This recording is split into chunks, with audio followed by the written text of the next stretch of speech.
क्रांतिकारियों ने अपने जानों की आहुति देके इस देश को आजाद करवाया है। ये देश ऐसे ही उनको आजादी नहीं मिली।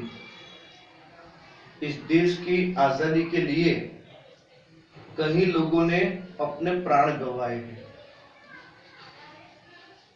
हमारे देश में पहले क्रांतिकारी जो हुए उनका नाम था Vasudev Balwant Phadke. First Indian revolutionary, first क्रांतिकारी इंडिया के। उन्होंने जो काम किया है वो अपने आप में बड़ी मिसाल है और हमें इसके लिए प्राउड करना चाहिए, प्राउड, गौरव होना चाहिए, क्योंकि उन्होंने ऐसा किया। वासुदेव बलवंत फड़के का जन्म महाराष्ट्र में हुआ था। वो महाराष्ट्रियन थे। वो पुणे में जॉब कर रहे थे और ब्रिटिशरों के अन्याय से वो इतने कंटाल चुके थे, इतने वो टेंशन में होते थे, तो उन्होंने नौकरी छोड़ी। उन्होंने फैसला किया कि मैं जॉब नहीं करूंगा और उन्होंने इस जॉब को ठुकराया। और जॉब को ठुकराने के बाद श्यामजी कृष्ण वासुदेव बलवंत फड़के ने यह फैसला लिया कि मैं क्रांतिकारी प्रवृत्ति शुरू करूंगा। उन्होंने एक प्रॉमिस की प्रतिज्ञा ली। प्रतिज्ञा बहुत टफ थी, क्योंकि इस वक्त में हिंदुइज्म में कोई भी किसी भी तरह का कपाल में तिलक करते थे। तो उन्होंने ये प्रतिज्ञा ली कि जब तक मैं भारत को ब्रिटिशरों के गुलाम में से आजाद न करा दूं, तब तक मैं कपाल में तिलक नहीं लगाऊंगा और दाढ़ी नहीं करवाऊंगा, सेविंग नहीं करवाऊंगा। ये उन्होंने प्रतिज्ञा ली। और पहले के जमाने में लोग कैसे थे, जो प्रॉमिस करते थे ना वो निभाते थे और जान दे के भी अपनी प्रॉमिस निभाते थे। प्राण जाए पर वचन न जाए, जान दे के वो अपनी प्रॉमिस को निभाते थे। हमारे लोग ऐसे थे। और इसमें एक बड़ा नाम था वासुदेव बलवंत फड़के। उन्होंने इस प्रॉमिस को तोड़ा नहीं है, इस प्रॉमिस को निभाया है। वासुदेव बलवंत फड़के ने फर्स्ट क्रांतिकारी हम क्यों कहते हैं मालूम है? वे क्रांतिकारी कहते किसको है, पहले आपको ये समझ में आना चाहिए। जो देश के लिए, जो देश की रक्षा के लिए, जो देश की सुरक्षा के लिए वेपन यानी हथियार हाथ में लेते हैं, उसको बोलते क्रांतिकारी। तो सर आतंकवादी भी, टेररिज्म भी हथियार लेते हैं, वो देश के विरुद्ध में लेते हैं, देश के अगेंस्ट वो वेपन्स लेते हैं, अपोज में, इसलिए वो आतंकवादी कहा जाता है। ठीक है, तो टेररिस्ट कहा जाता है। तो जो क्रांतिकारी थे वो देश के लिए हथियार लेते थे। क्रांतिकारी किसको कहते हैं? जो देश के लिए जो वेपन्स यानी हथियार लेते हैं, उसको हम क्रांतिकारी बोलते हैं। तो वासुदेव बलवंत फड़के जो है वो इस कैटेगरी में आते थे और उन्होंने सबसे पहले इनकी शुरुआत की थी। वो युवाओं को इसमें शामिल किया, उसको हथियार चलाने की ट्रेनिंग दी गई, उनको अच्छी तरह से सरकारी तिजोरी लूटने की तालीम दी गई और किस तरह से अटैक किया जा सकता है ब्रिटिशरों के सामने, ऐसा उनको तालीम दिलवाई। वासुदेव बलवंत फड़के की जो एक्टिविटी थी उससे ब्रिटिशर इतना चौंक गए थे, इतना शौक हो गए थे कि उन्होंने ये सोचा कि कैसे करके वासुदेव बलवंत फड़के को पकड़ा जाए। तो उनके लिए वासुदेव बलवंत फड़के को पकड़वाने के लिए 4000 रुपीस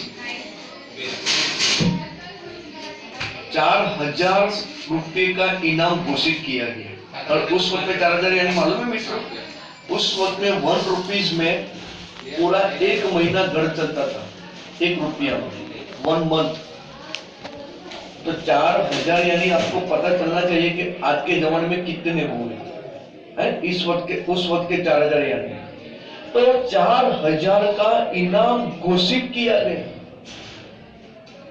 और मित्रों, हमारे देश में एक दुखद बाबत यह थी कि हमारे देश में गद्दार बहुत थे। चंद पैसों की लालच के लिए देश को बेचने के लिए निकले थे। हमारा देश इतने वर्षों तक गुलाम क्यों रहा मालूम है? क्यों रहा? किसकी वजह से रहा? अपने लोगों की वजह से। ब्रिटिश तो चंद लोग ही थे, अभी तो राज उन्होंने इसलिए कर पाया इतने वर्षों तक क्योंकि हमारे लोग बिकाऊ थे, देश को बेचने निकले थे। थोड़े पैसे के लालच के लिए वो सामने वाला व्यक्ति क्या करते थे वो उसको नजर नहीं आता था, उसको खुद के रुपये चाहिए थे। तो यहाँ भी ऐसा ही हुआ। वासुदेव बर्मा पढ़ के हैदराबाद का एक छोटा सा गांव में रात को 3 बजे सोए हुए थे। अब हैदराबाद का एक छोटा सा गांव में 3 बजे सोया हुआ इंसान जो होता है, तो इतना बड़ा मैसेज कौन दे पाएगा ब्रिटिशर को? चलो बताओ कि वो हैदराबाद के छोटे से गांव में सोए हुए, वो अंदर का फूटा हुआ इंसान हो, तभी ये पता चलता है। तो ब्रिटिशर को पता चला, वो वहां पे गए और वासुदेव बर्मा फड़के को पकड़ा और उनको जेल में डाला। पर ये हिम्मत वाले थे। This is real hero in India. ये हमारे रियल हीरो है, इंडिया के क्रांतिकारी हमारे रियल हीरो है। उन्होंने दीवार कूद के वहां से भागे, वहां से वासुदेव बर्मा पढ़ के। वो कितना दौड़े मालूम है? आप सोच भी नहीं पाओगे। एक कृष्णनगर से पाटिया तक जाना तो 1 किलोमीटर का रास्ता होता है। कितना दौड़े मालूम है? 25 किलोमीटर तक रन किया। But bad luck, it is very bad luck. Vasudev Burma Phadke का बैड लक था, तो वापस वो पकड़े गए। और पकड़े जाने के बाद उनको एडन जेल में डाला और वहां पे उनको इतनी पीड़ा दी गई, इतना उन पे अत्याचार किया कि वासुदेव बर्मा फड़के की मौत हो गई। देखो, हमें आज के तौर पे हमें सोचना ये है कि हम अलग अलग तरह के फेस्टिवल एंजॉय करते हैं।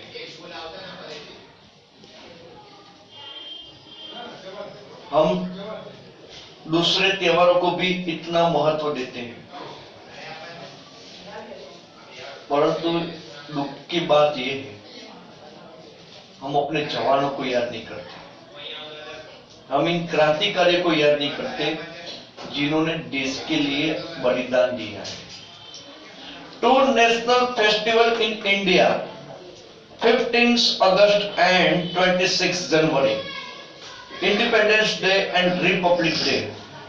ये 2 नेशनल फेस्टिवल हमको हाईलाइट नहीं होते।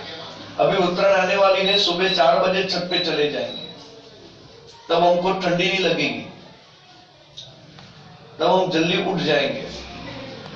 जब 26 जनवरी आएगी, रिपब्लिक डे आएगा, तब हम सुबह 9 बजे तक सोए हुए होंगे। छुट्टी वाला दिन नहीं है भाई साहब, वो हमारा नेशनल फेस्टिवल है।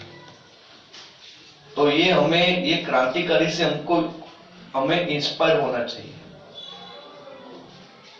ये क्रांतिकारी की वजह से हमें इस बात का मैसेज मिलता है कि देश के लिए हम क्या कुछ कर सकते हैं। हमने अभी तक कुछ नहीं किया। एक क्रांतिकारी के सामने हम कैसे लगते मालूम है? बैक्टीरिया जो होते ना, वो बिलोरी कार से देखना पड़ते, बिलोरी कार से तभी दिखते। हम ऐसे हैं क्योंकि उन्होंने देश के लिए जो महान सहन की, कि उनकी फैमिली नहीं थी, हैं? कोई किसी ने अपने पिता गुमाया, किसी ने अपना पुत्र गुमाया, किसी ने अपना भाई गुमाया, तो किसी ने अपना पिता गुमाया। तो ये हमारे देश के रियल हीरो है, हमें उसको हमेशा के लिए हमें याद रखना चाहिए। आजादी भले हमें मिली है, पर ये आजादी तो हमें हमेशा हमको फ्रेंडशिप डे कैसी याद आती है, ठीक है, तो ये भी याद होना चाहिए, ठीक है।